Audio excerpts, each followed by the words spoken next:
Hi, this is Holsworthy Remark Show, and today I'm talking to.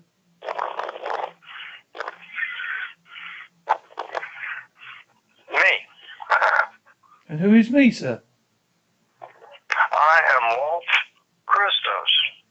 And can you tell me a little bit about yourself? Well, I wanted to use the joke that a lot of spiritualists who are your guests describe themselves as mediums. And so I wanted to say that rather than being a medium, I'm a very rare or a rare. If you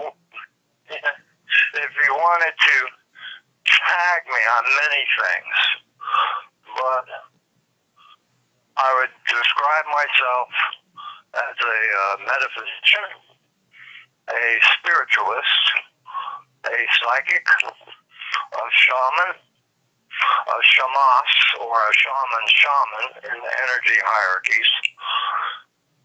In metaphysical or paranormal circles, I've been known as someone with an ability to influence weather. And for about 30 years, I stood above ground and openly said in advance to media and people that I would seek to use my influence with weather to protect a designated area from being hit by the eye of a hurricane. And I was basically successful. I was once tested by psychic debunker James Randi, and the results of that test are available on my Facebook page and in books 2 and 3 of the Life of Christos series. And it could be argued that I passed, but he didn't acknowledge me. And that's fine. I'd say that test is only one little minor thing that I've done. So that's just a little bit of what I've done over the past 40 years. Not much, then. I see you as quite productive. I like to think that I have had a full life.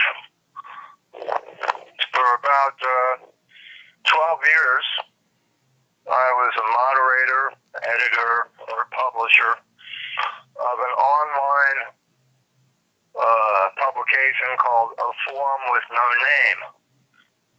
And it was a forum by those of metaphysics for those of metaphysics. I've been spending my time lately just writing, and I've done many books because I wanted to try to do something to leave behind, something of, say, timeless benefits for our world and for people as individuals, called The Thought of Christos, which seeks to help people to learn to cope with internal and external negativity in positive ways, and to teach them how to seek to learn to harness their own individual psychic abilities. I tried to basically tackle the root causes of many problems in our world, and the nitty-gritty dynamics of human behavior. Can you explain? I'm going to show my ignorance a little bit here. What metaphysics is, because some people may not know exactly what you're saying.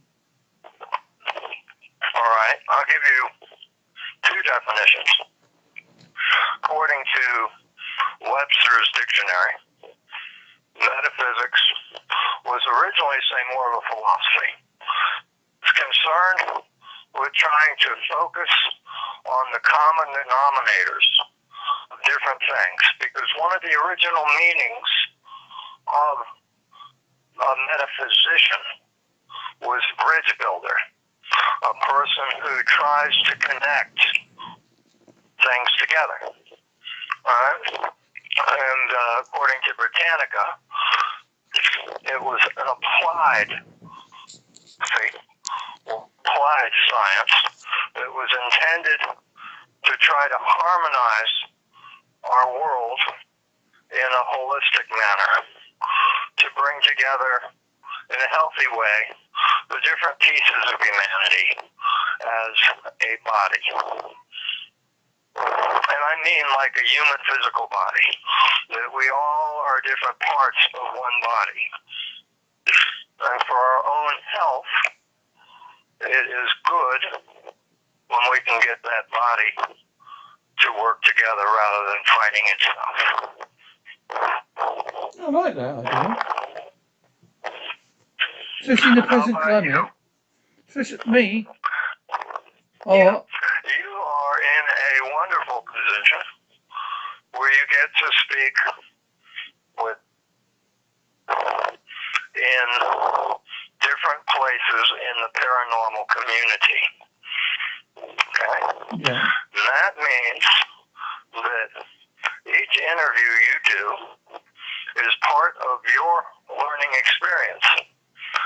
And in a way, it allows you to perhaps be a touch more aware of a total picture than any of the individuals with whom you speak.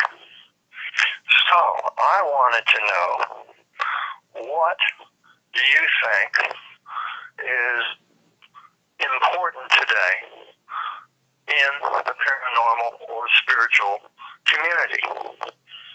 That's a question. I think it's that they need to be more open about how they go about investigations. What do you mean by, you mean open-minded? Yeah, a bit more open-minded, yes. Because I think it's good to go in with a sceptical view. Because... Respectfully, I can agree with that. That was one of the reasons that I was willing to be examined or tested by James Randi. Because he'd say a total skeptic, but he is a closed-minded skeptic. So that he is of the sort that even if presented with something, it is his agenda to put everything down. Okay, and that was unfortunate. It was, because he was a very clever man, wasn't he? Still is. Yeah. But yes. Did he do, So he came to it from having been a magician on stage. And thus, he tended to believe everything was fake. Because he knew that what he did was accomplished by trickery. So he took a very dim view of everybody else. Yeah, I can see where you're going there. Yeah. So, He said all psychics are either frauds or okay, so I mean that is basically unkind. Alright?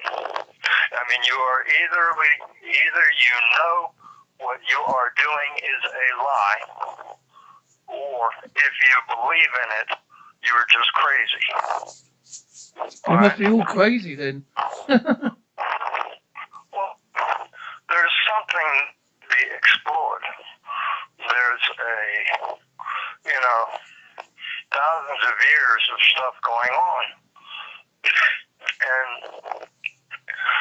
I would like to see a combination of scientific and psychic investigation.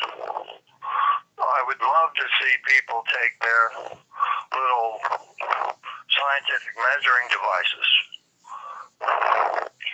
to a seance, or to have it around a Ouija board, to examine examine to see what they find when they look at some of the psychics or mediums. Now, for what it's worth, some of the paranormal group do that. They do include a medium, and so it's good to see that happening. But often, those who are scientifically inclined disparage the naturals, and those who believe in psychic things tend to disparage the mechanical. Well, I got into paranormal accidentally because I don't know if I told you. I believe that I was heard the voice of either a spirit guide or guardian angel when I was in a coma.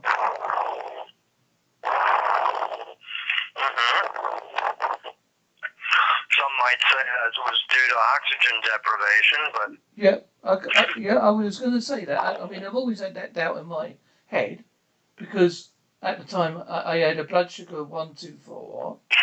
I went straight to hospital. I don't remember being in a coma, obviously, but I heard a woman's voice I never heard before or since, and she told me to wake up, and I woke up. And I honestly believe that I was either in the real world or the other world whilst I was in the coma. I think people... That's quite possible.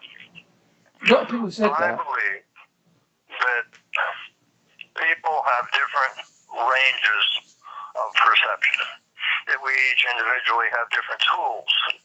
No two people see the color blue exactly the same, or the color green exactly the same. And the same thing I think is true with our senses. And one of the things from a shaman's perspective is that a lot of shamans use chemicals to alter their range of perception.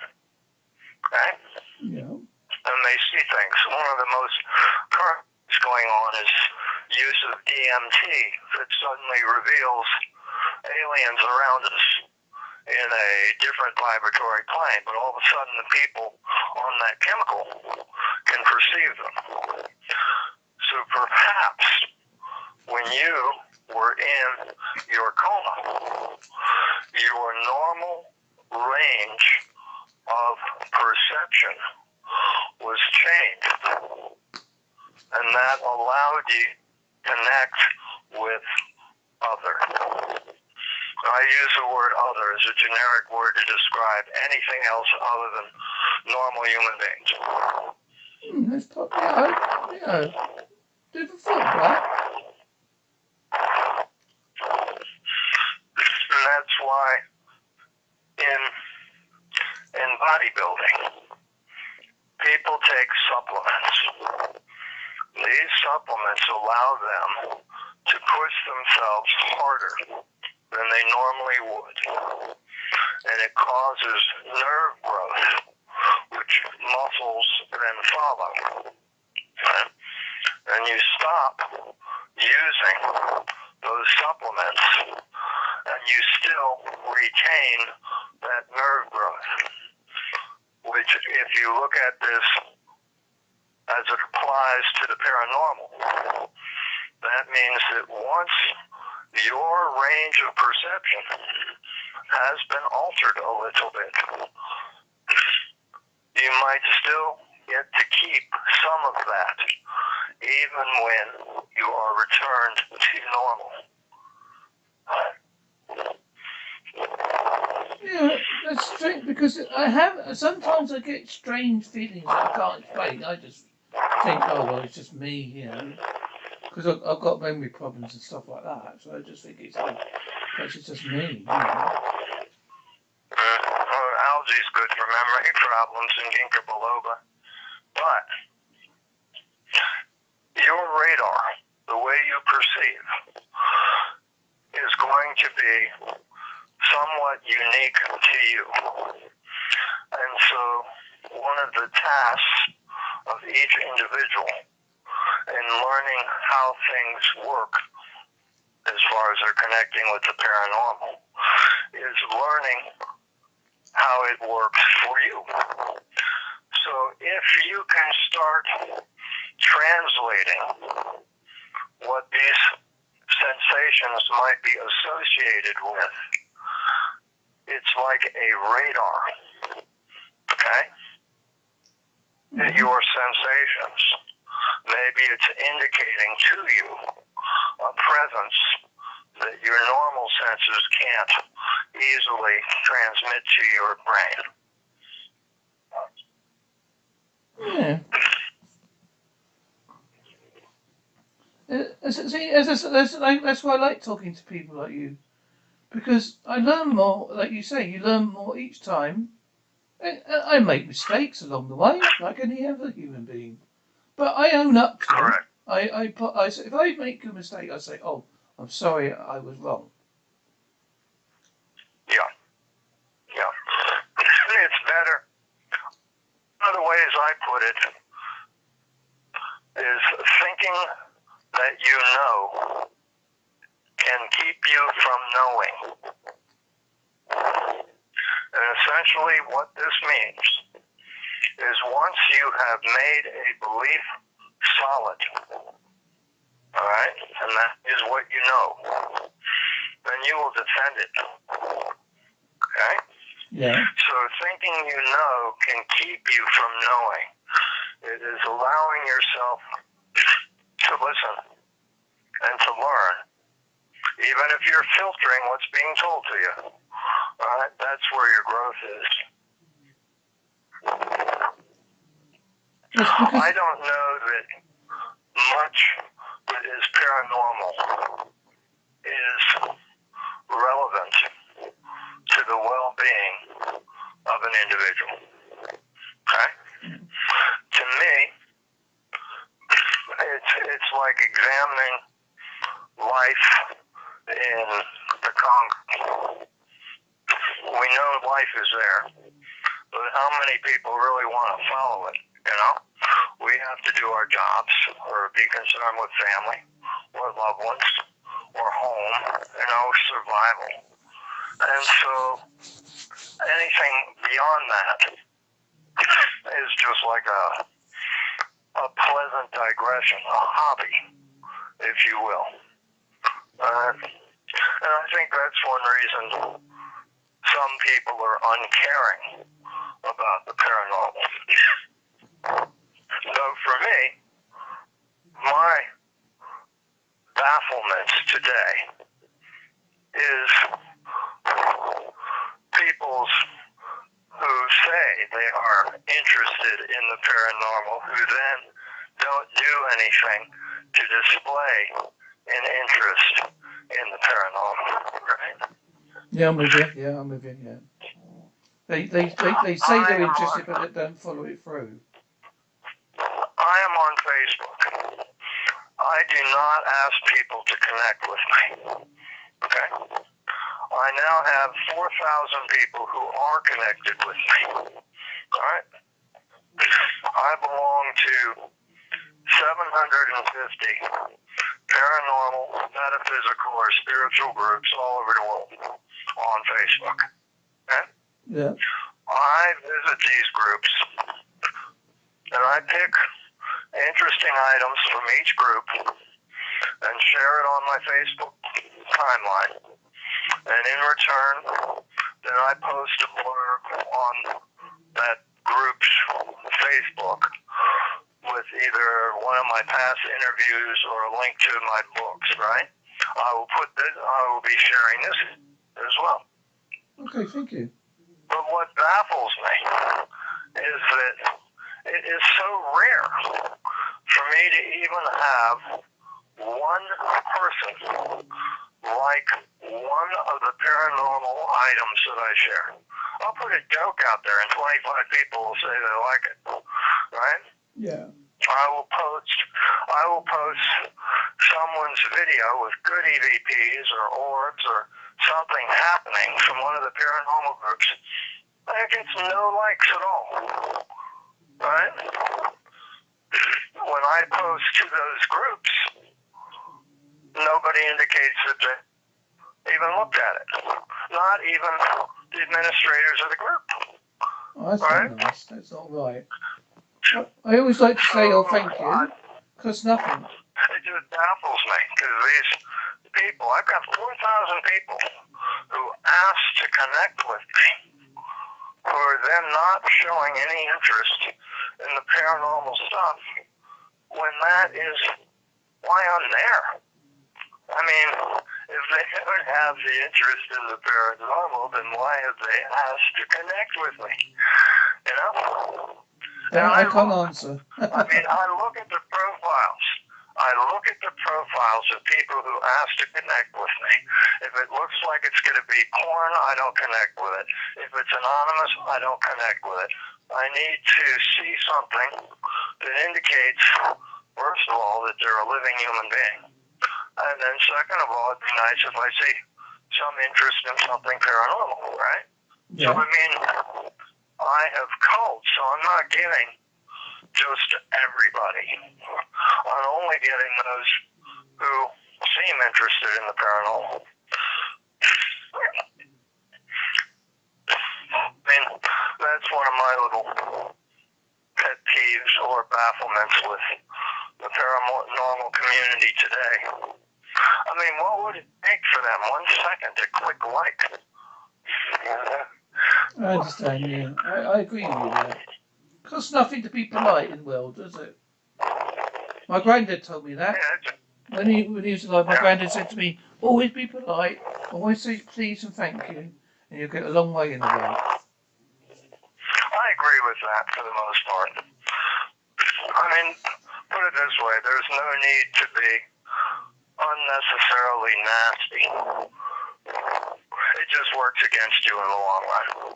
If that becomes your normal habitual behavior, it's going to, excuse me, it's going to punish you socially and in your work environment and wherever you go.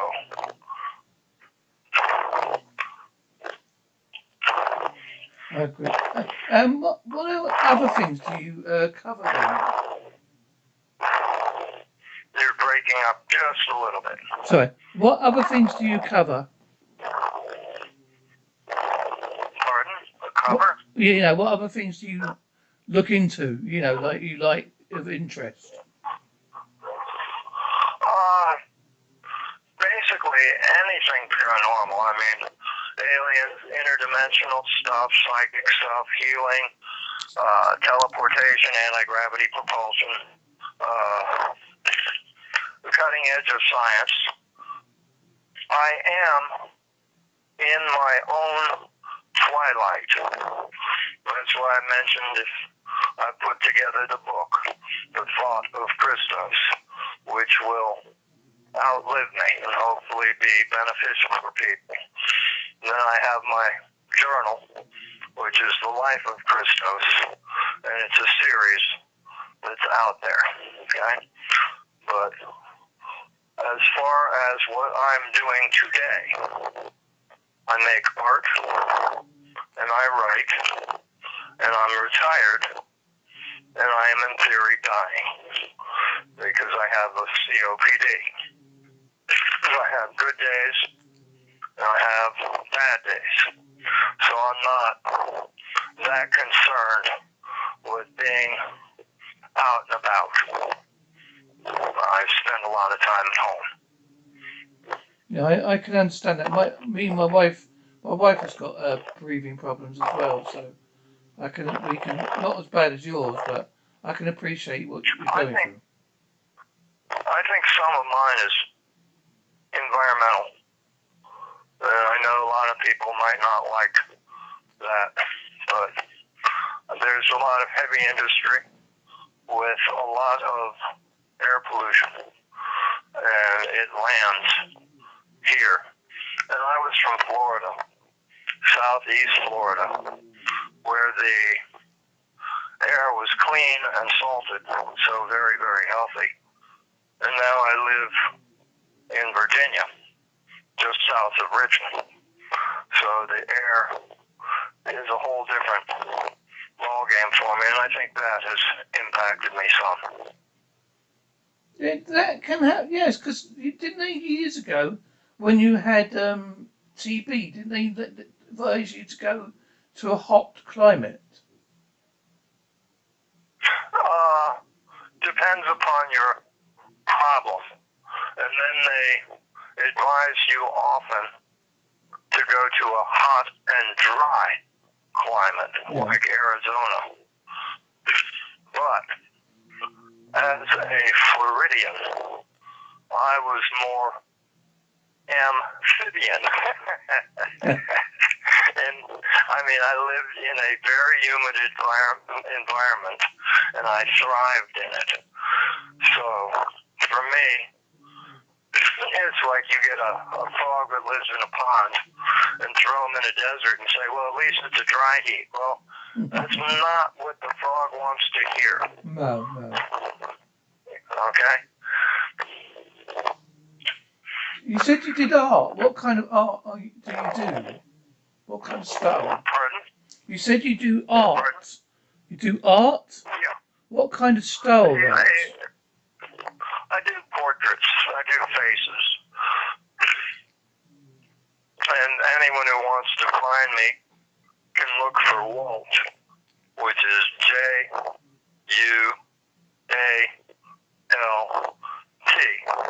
It's like Juan, but Walt, okay?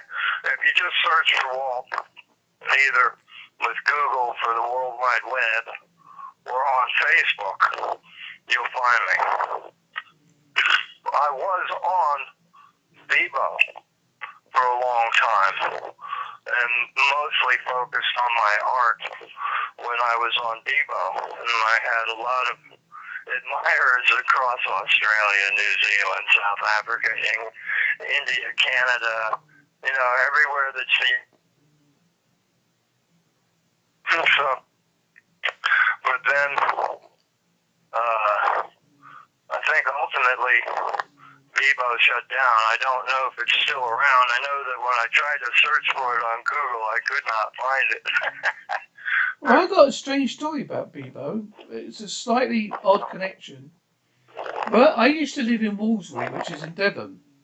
And in there was a pub. There used to be an old dilapidated building that was a pub. Now, the person who was the curator of Bebo wanted to buy the pub and do it up. I don't know if it has or it has been done, I couldn't say, but that's the connection. Okay. I know that the person who at one time owned Bebo, I believe then sold it to America Online, which I think killed it. Isn't that the case of many things? Yeah, well, it's a shell game in the bigger picture. It's not, one of my little Waltisms is beware of communist and socialist clothing, and beware of fascist and capitalist clothing, because essentially both fascists and communists believe in a cage. It's just who gets the money that they argue about. All right? I mean, the Animal Farm. Who wrote Animal Farm? Was that Huxley? No, it was you can't. Orwell? Yes, that's it, George Orwell. Alright, yeah, so he did that one in 1984. Great book, Huxley did 1884, very Brave New predictive. World, Doors of Perception. I think 1984 is the most quoted book about modern society. It's a cautionary tale about how things could become to a dream. But there's a lot of aspects that you might find valid in our societies, except that they are not as open about it as it was in Orwell's. I'll tell you one thing that I think that's happening at the moment, I don't know if you agree or disagree with me, is that political correctness is slowly taking over and making us worry about how we talk about things.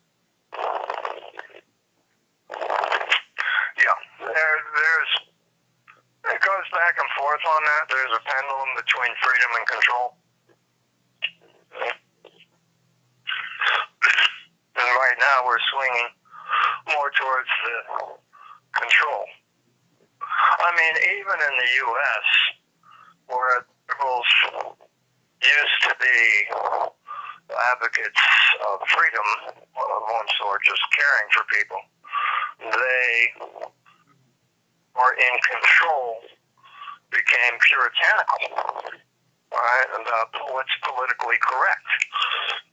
And the last thing, if you think of your stereotypical image of a Puritan, you don't think liberal, right? Generally speaking, just neither here nor there, right? Yeah. But that's how it became. I mean, humor was to be curtailed because it often was at someone else's expense. You had to be overly concerned with the words you use, the way you behave, all right? And on the other hand, some standards seemed to be dropped, and that was great freedom, right, you know? But even that was something that was granted. And liberty, to be liberty, cannot be granted. Liberty is what you've got. And if somebody else is telling you they are giving it to you, then they are actually controlling it. And by controlling it, they are taking it away from you.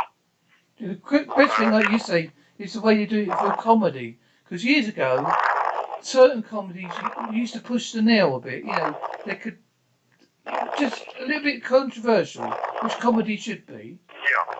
But now it's safe. It doesn't want to doesn't want to be upsetting people. Unless it is against, okay, in the U.S., okay, you can find the crudest, rudest, nastiest language and vulgar behavior is okay as long as it's aimed at a Republican or Trump. Yeah. Right? Yeah. Okay. But if you are a conservative or Republican type comedian and try to aim that same kind of humor at a Democrat, you will be castigated for having done it. Okay? So it depends upon who's doing it and who's man. And maybe that's how it's always been. Just not quite so obvious. Yeah, didn't think of it like that. I mean, and neither here nor there, but I really don't want to get into that because it's political and social, so I'm going to stop. That's okay. Just say that I'm a spiritualist, and I'm concerned with people trying to be comfortable and content in our material world while maintaining their spiritualness. Right? And Yeah. part of my spiritualism is about viewing spirit as part of every human being. So we are both physical and spiritual. Right? And to me, spirit is part of each person. Okay? And it also, of course, then drifts into the paranormal and, you know, other life forms and respect, and it's all part of the greater picture. You know, I mean, for instance, I look at ETs as extraterrestrials, and I look at ITs as interterrestrials. They could even be from previous civilizations or just another place. And then there are the IDs, which are your interdimensionals, and they can be from other dimension or parallel universe. I believe it's all valid and out there. What do you think about the I theory of really time think my travel? books are great value and very entertaining and educational, and that I'm a great writer, and that anybody who reads them would benefit from them. But unfortunately, we're in a day and age where most people do movies or online videos. It's easier, Steve. I do the same, I'm afraid. I sit down and watch a certain channel called Beginning and End and the Next, and I watch a whole box set. I am one of those people, I'm afraid. Yeah, me too. I mean, I just did. I did Doctor Who from 2000 to now. And believe it or not, I've got Doctor Who from 1968 on DVD. I mean, I've got like hundreds of it. So, but every now and then I do try to make some time for reading because it's a good exercise. But I do a lot of my reading online. Yeah. Do you narrate your own books, like do an audio version? Not deliberately. And I had a friend, or still have, who converted one of my early books into audio. And he used an automated translation program to do it. Okay? And I was a touch horrified by the result, because I had, and the automated book just seemed to me to drone on. So I went back and I've edited everything I've done now with lots of commas, just so that if anybody uses an audio translator, it'll be okay. If I was to do something like that, I would say to you, oh, could I do an excerpt for one of your books? I would do the audio, then I'll send it to you and say, is that okay? And then if it was okay, then I would put it on my podcast. Well, all I can do is what I can.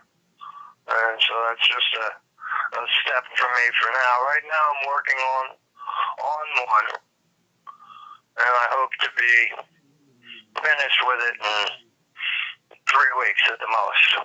And then I get a break. There are days when my health is very poor. Okay? I have to work around my health. Yes, it must be difficult.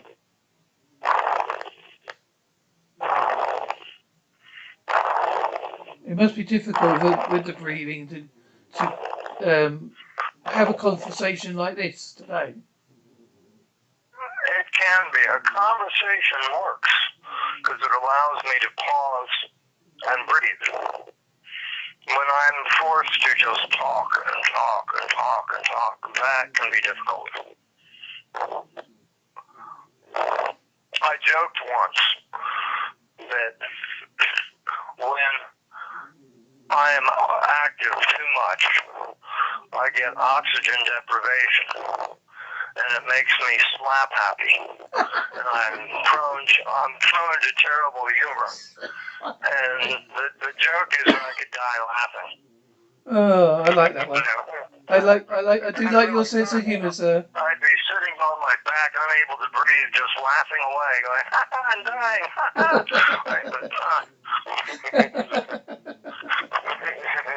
I mean, but seriously, it's one of the ways it hits me. I can imagine,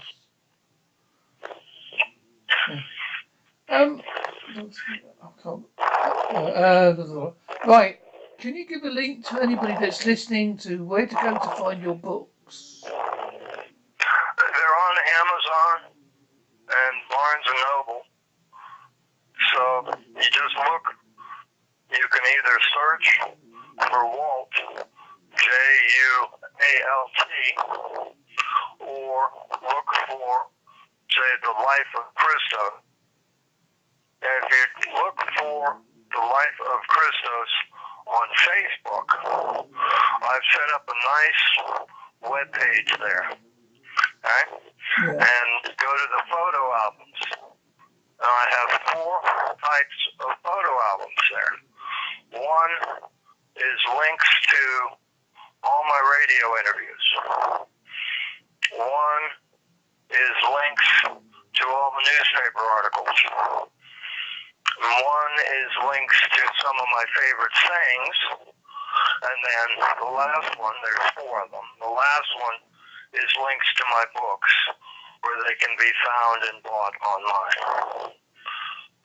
And on the page itself, I post interesting videos that I found on YouTube that are not related to me, but should be very interesting to people in the paranormal or metaphysical. Okay, just in general, there are some excellent videos that I recommend. They're on that site. So if you have time to leisurely look at it, it should give you something that you like. Yeah, I like that. Because what I'll do is I'll find your link on Facebook and I'll put the link on the podcast as well. For you?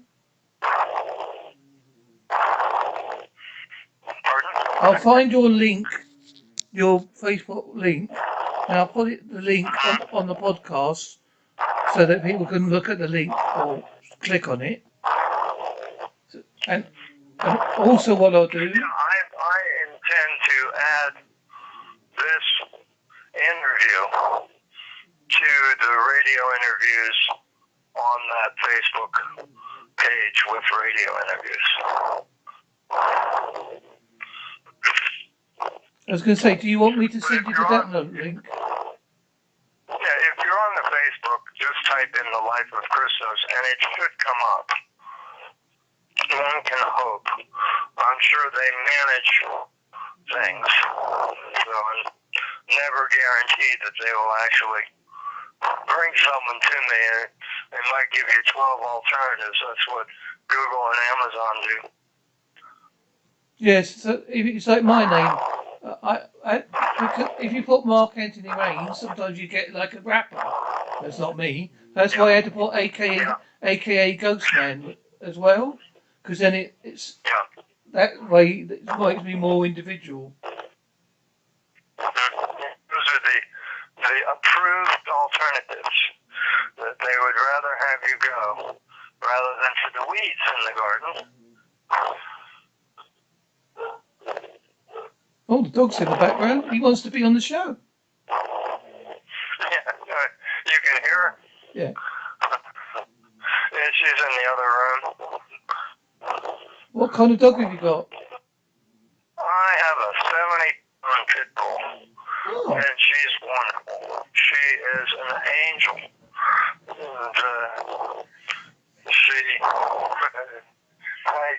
I leave a window open, and you know how dogs like to put their head out of cover? Yeah. Well, she does the same thing here, and it's her TV. Any open window is just a different channel, and she'll perch on a chair and put her feet on the ledge and her head out and bark at people. Mostly just to let them know that she's here. Well, we got a dog called Mitzi, and my wife got her through someone leaving her in a will to her.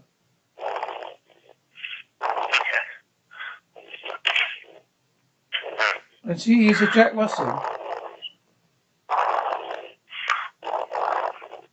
I have a little bit of a concern about what will happen to the dog after I go. Have you got an agency over there that helps look after pets when owners pass on, like in the UK? I don't know.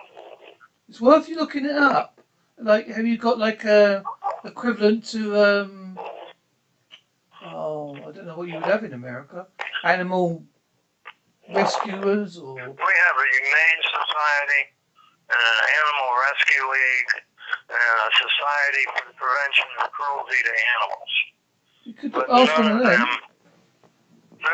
couple of places that might help to place her, but I want her with me as long as I'm alive. Oh, well, of course you do. I mean, that's because she's part of you. We keep each other going. She was kind of a rescue dog.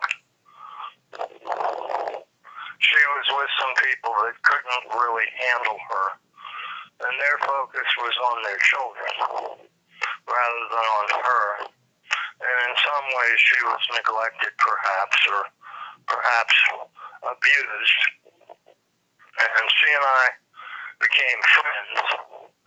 I don't get to really tell her what to do, but she does nothing wrong. Perhaps it was meant to be a friendship. That isn't how it was at start, let me tell you. She was a terrorist. She had learned that she had to fend for herself, and she certainly did. You know, I mean, she got out, and I went outside, every single car can for like a block and a half would be knocked over. And I'd say, well, I know who did that. Yeah, but it's a special kind of relationship you have with animals. I think it's like you said before, I think animals have got an inbuilt psychic ability as well that we dismiss a bit. Definitely. Oh, yeah, definitely.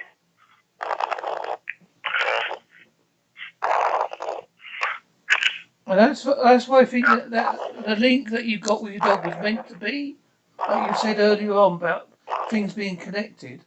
That's your other connection.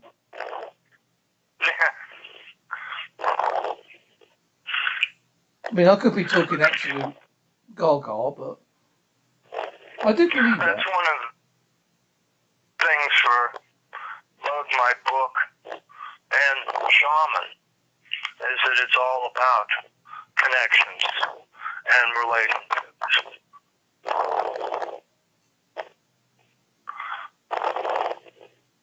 Oh, I've enjoyed our little chat, sir. I hope you've enjoyed it too. Yeah, so have I, and it's been about the right length, because I'm not at the end of my endurance, but I'm close. That's all right. I appreciate that you've given your time of day, and I always like to say thank you for being my guest.